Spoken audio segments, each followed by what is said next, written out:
your account. Convinced of this, I know that I will remain and continue with you all for your progress and joy in the faith, so that in me you may have ample cause to glory in Christ Jesus, because of my coming to you again.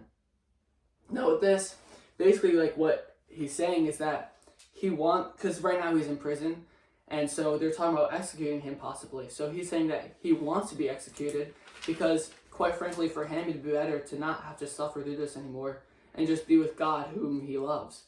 But what he says on the contrary is that if he were to stay and continue to live, that would be better for Christ, because then he'll be able to bring those around him to God. Because through his life, he is helping those around him come to Christ.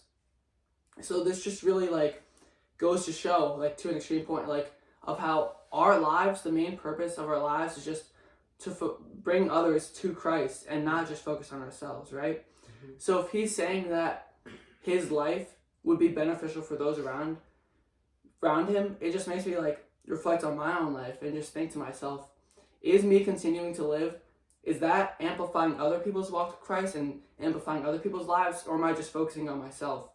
And just kind of that battle of just servitude versus just doing things for your own gain is just something that makes me really reflect on my life. And do you think that in your life you generally tend to focus more on servitude for those around you, or just advancement to your own enjoyment?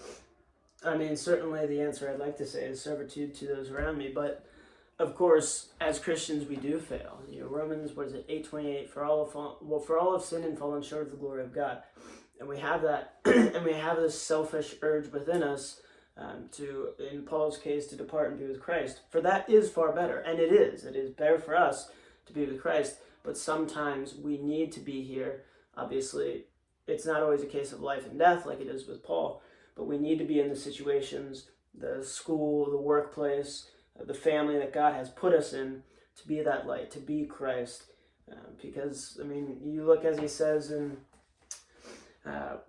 verse 12, but I want you to know the things which have happened to me have actually turned out for the furtherance of the gospel.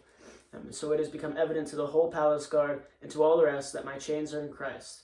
And most of the brethren in the Lord, having become confident by my chains, are much more bold to speak the word without fear. So we're not only to be witnessing to the people and the situations around us that God has placed us in, but that is also an inspiration to other people. We have Paul